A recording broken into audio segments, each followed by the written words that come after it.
เป็นแม่คงสงสารตัวเองที่มาก็น่าจะแพ้อยากเตะแล้วก็ที่บ่จริงอยากเตะว่าน้องบ่เห็นอยากรู้เขาเองเขาเป็นแม่ห้างอยากที่บ่ที่บ่จังบ่ได้ก็ฟังที่กำลังพันแม่ห้างจึงค่อยที่ใจแต่ก่อนเห็นไรบ้างโอ้ยนะแม่ห้างสาธารณเป็นมากกี่เปอร์เซ็นต์น้องแม่ห้างให้บ่ได้เป็นของอยู่แม่ไอ้บ่ซื้อกันนะน้อยที่ไอ้มาจะหน่อยอยากไล่เขาไว้ที่อายาไอ้กองแม่ห้างไอ้กองพังบ่ง่ายทำโอ้ยทำอื่นบ่บ่ใจเอ้ยเฮ้ยพ่อเฮ้ยผ่าน ที่เคยมีต่อกันมา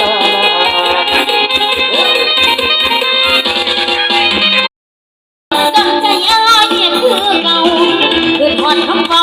ที่เคยหวานเสื่อม กำลังว่าจะตาย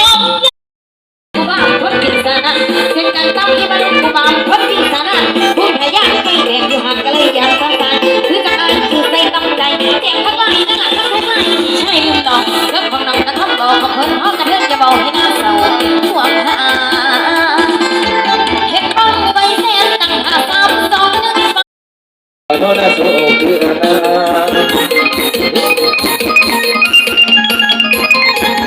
จงต้องบาปผู้ชมต้องรักที่บอกด้วยสัตว์ซื้อต้องมือแน่แท้นิ้วห่างลายบ่เลยไอ้ทำไมไม่พักสิหันไปแท้กระแพงที่ปกป้องรถสนองให้ท่านประมาณท่านที่ท่านเป็นเอาละมาเฝ้าสูงฟ้าเมื่อท่านนองพระเวทตามจางท่าติดตามนักสีดาในดงป่านมรณาหนังสือที่ให้เรียนนำมาเขียนหน้าที่กาวรักแท้ทำไม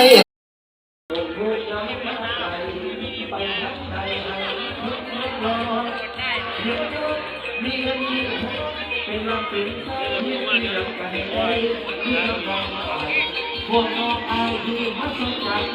บุญพลาส่งฮักในซอยสู้น้ำอยู่ทุกท่านอยู่มาดูวันนาก็รู้มันคงมาอับมาไม่อาจจะไม่ไหวคนมาอับมาได้เอามาแม่ ตะวันมาใจขอบคุณเรื่อยๆมาอยู่มันเก็บซอย จะถ่ายคลิป มือนี้นั่งตัดไม่ใจดูพวกคำข่าวอ่านตั้งมาเจอแสงบนหอบเท้า ได้ไหมไปเลย ไปเต้นแล้วจะมาไทย ซอยสมูบุญซอยสู้ฟังประจาเองเป็นตาบินปานกลางใจในรักจักรานขอให้สัตว์พวกแทนของด้วยลูกละกันจับญาติทุกคนเพื่อรู้ส่งให้สุขสมอันรักตอนโตอย่าได้มาย่างไรคุณตาคุณยายกับทางพ่อแม่คุณพ่อคุณแก่ให้อันเลื่อนเอาให้นางเลื่อนบันดังเป็นสาวให้